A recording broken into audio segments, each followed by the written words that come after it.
Realme has just unveiled its new P series and it has debuted with Realme P and Realme P Pro. Yes, I'm already anticipating the jokes that will come out when they release the second generation, but this series has been exclusively presented for India, so we're not going to have a global launch, at least that's what is officially being said. Maybe they'll change their minds later, but for now it's a series that's only meant to be distributed in India. So let me quickly tell you about its features and specifications. One of its main strengths is the design, as it has a thickness of 7.91 mm and weighs 188 g in the standard edition, while the Pro edition weighs 184 g, being lighter, although it is slightly thicker, 8.35 mm.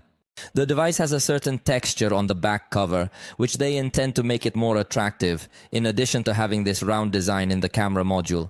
Honestly, this round design started as a really good strategy to differentiate high-end devices that have tremendous camera modules, but lately it has been replicated by many other manufacturers in mid-range and low-end devices that want to make the device look very attractive as if it were high-end, but they put very simple cameras on it, and this is one of those cases.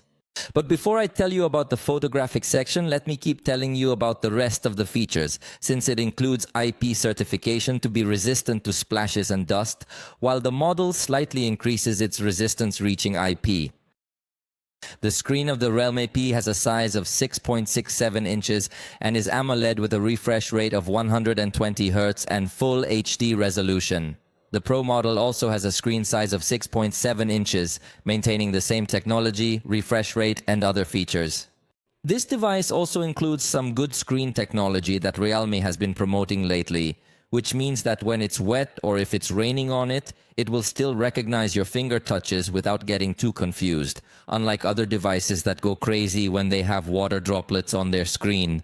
The base model has the MediaTek Dimensity 70 processor with up to 8 GB of RAM and up to 256 GB of storage, while the Pro module features the Qualcomm Snapdragon 6th Gen with the same RAM and storage configuration.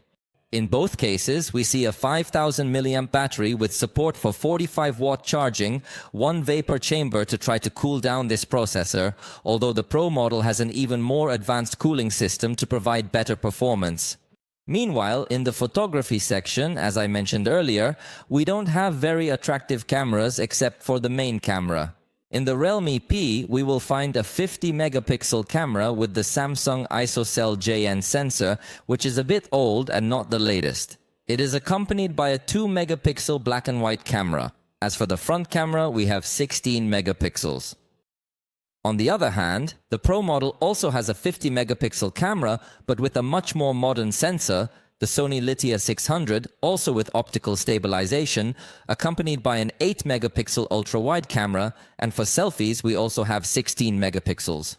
So as you can see, despite the fact that the camera module looks very attractive in terms of design, where it seems to have 4 very good cameras, in reality the cameras are a bit more limited than we would like, but obviously they are not too expensive devices, and above all consider that they have been launched in India. So from now on I tell you that the prices here are not the same as there.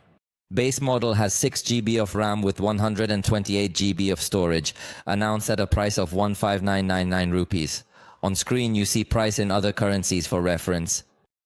While the Pro model also has a basic variant with 8 GB of RAM and 128 GB of storage at a price of 2,1999 rupees, the reference price in other currencies is displayed for you to get an idea. And in this case, Realme is also announcing that it will offer significant discounts to the first buyers of this device in that region.